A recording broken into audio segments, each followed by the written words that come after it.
Finaliste de la Coupe du Monde en 2018, troisième en 2022 et finaliste également de la dernière Ligue des Nations, la Croatie fait partie depuis plusieurs années des grandes sélections. Mais pourra-t-on compter sur les Croates pour l'Euro? C'est l'heure de notre zoom sur la Croatie. La sélection d'Amiens et le championnat d'Europe, c'est une histoire récente puisque les Croates ont disputé pour la première fois l'Euro en 1996, eux qui appartenaient auparavant à la Yougoslavie. Les Croates n'ont jamais dépassé le stade des quarts de finale de cette compétition. La sélection entraînée par Zlatko Dalic pourra compter sur son milieu très expérimenté avec Mateo Kovacic, Marcelo Brozovic et bien sûr de Luka Modric. Pour certains cadres qui sont là depuis des années avec Luka Modric donc, mais aussi Domagoj Vida et Ivan Perisic, cette compétition sera la dernière chance de ramener enfin un titre dans ce pays qui compte un peu moins de 4 millions d'habitants. L'équipe type de la Croatie qui devrait évoluer en 4-3-3 avec dans les buts l'indéboulonnable Dominik Livakovic du Fenerbahçe. On retrouvera en défense Josip Stanisic de Leverkusen, Domagoj Vida de l'AEK Athènes, Marin Pongracic de Lecce et enfin Josko Gvardiol, la pépite de Manchester City.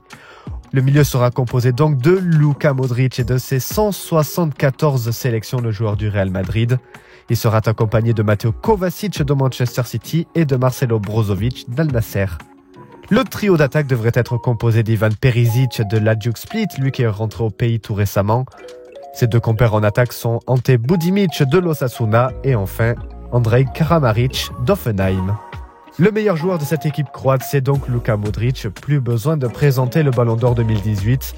Joueur emblématique de l'équipe de Croatie, c'est pour lui la dernière chance de remporter un titre avec son pays.